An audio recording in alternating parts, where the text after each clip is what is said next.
Hello and welcome to Mechwarrior Online. I want to introduce you to Pokey. Pokey is my Mauler 2P, and this is the S, the special variant. And what makes this guy special is he's Pokey.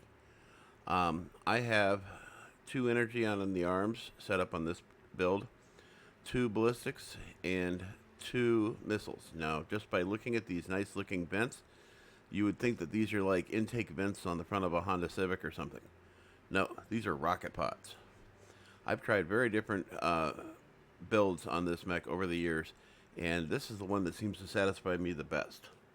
Now, the weapons are not exactly high, and you can, if you wanted to, take out these ballistics, go maybe with machine guns or something real small, and go with 2 M or M40s, and that does dish a lot of damage.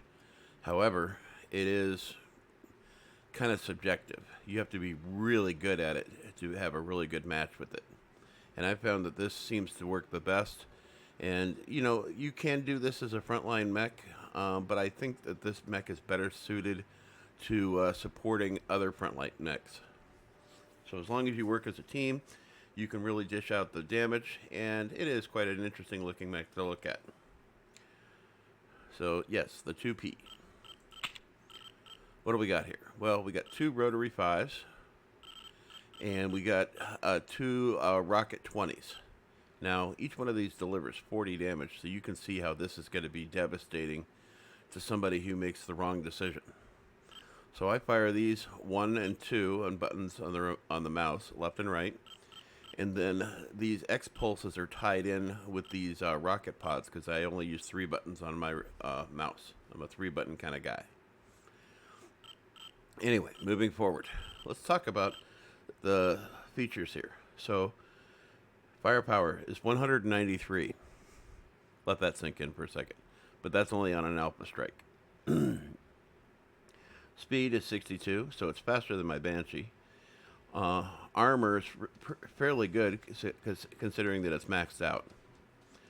And heat is 1.09. Now, that seems like that's really bad.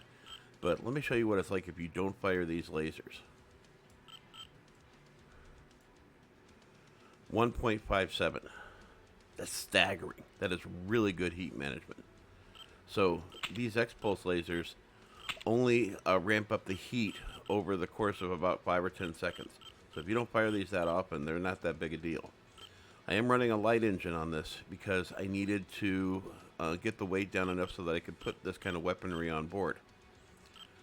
Now, some people would argue, and I might be able to do it, but when I built this, I didn't know what I know now about Ferris. So let's just take a look at this and go maybe light Ferris and Indo. See, I can't do it. I have to go back to the way it was before.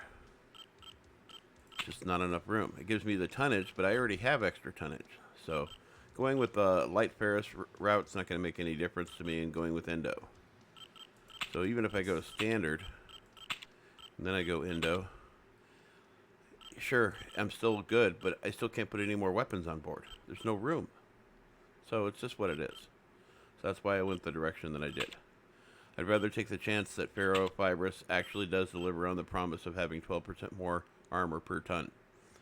But as recently tested, one of my subscribers tested it, and you know what? It doesn't really deliver on the promise that it says it will. Especially with X-Pulse lasers in mind. So anyway, let's talk about the quirks. Excuse me.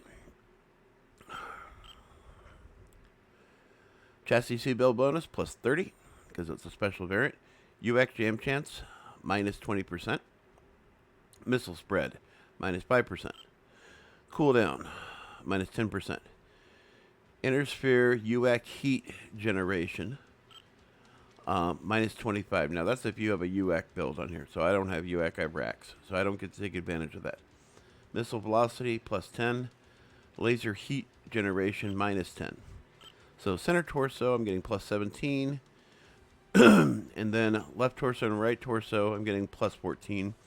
And then crit hit chance receiving, minus 30%. So that's a really nice feature right there. And as all my mechs pretty much have, almost all my mechs, except for my light mechs, 2 cool shots on a UAV. So you can use this for poking around quarters and getting in on people pretty well. And once again, you want to use this as a assistant to the front line. So if you see somebody in the front line that has a Zeus, you absolutely need to help them, because it's been my experience, Zeus needs all the help it can get. And I have 2 of them, so I'm speaking from experience.